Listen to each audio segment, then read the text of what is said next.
Do you want to make 2021 your year and erase everything that happened in 2020? Keep watching this video because I have something better for you. Hello, welcome to 2021. Yay! Finally! Some of you may be relieved that 2020 ended. Some of you may be hopeful for what's coming in 2021, and some of you might be fearful for what's coming in 2021. We just went through a lot of turmoil in this past year.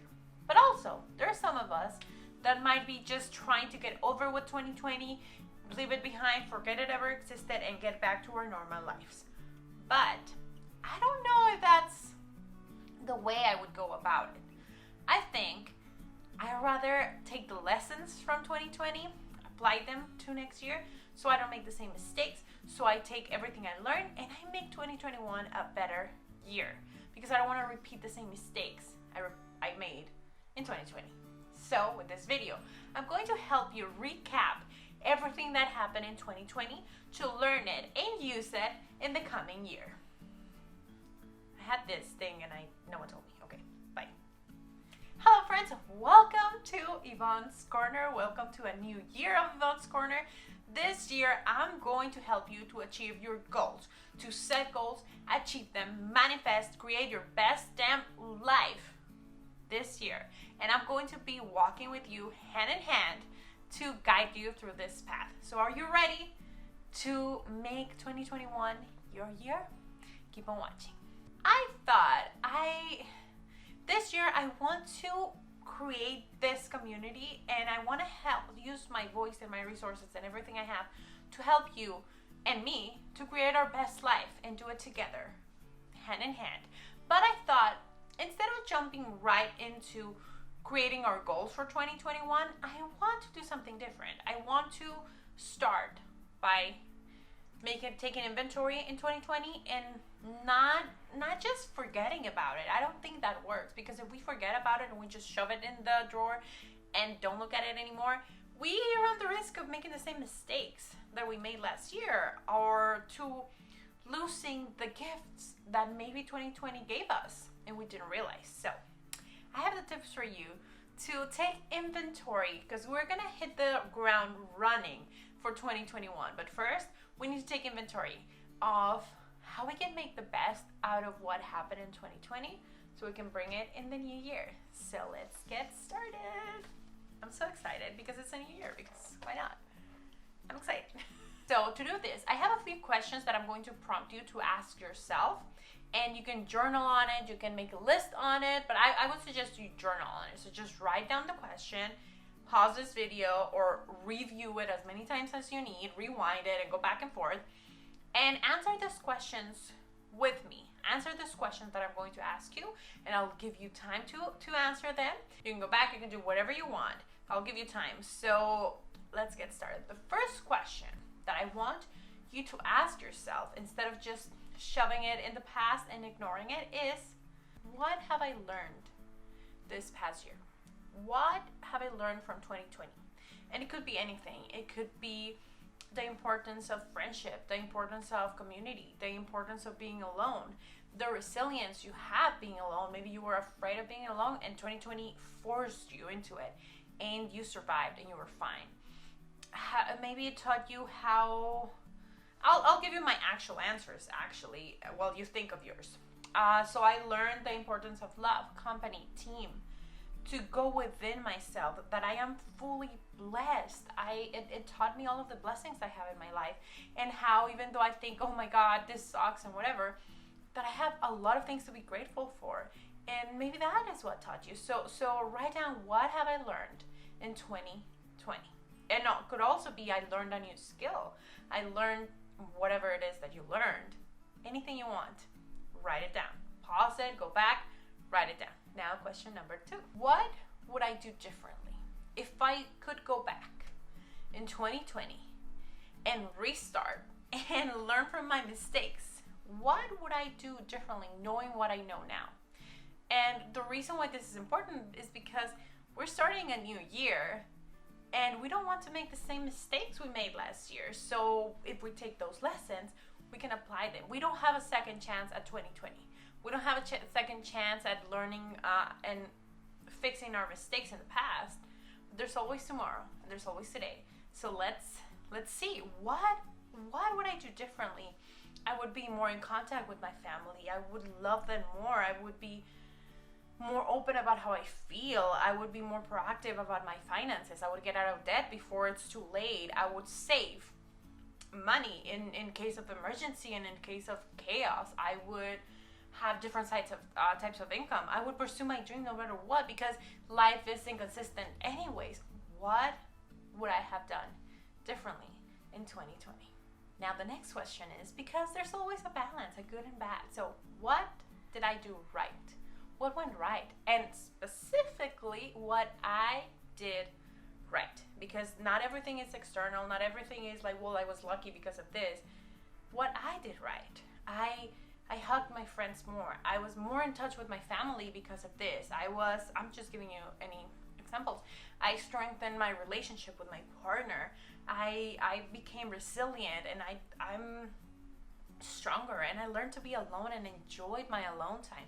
I learned to be responsible with finances. I saved, and I was able to create something out of nothing. I pivoted, I don't know if that's the word, but I did a whole 180 on my job, on my work, on my career, on my education, whatever. What did you do right in 2020 that you can apply and enforce it more and really dig into that in 2021?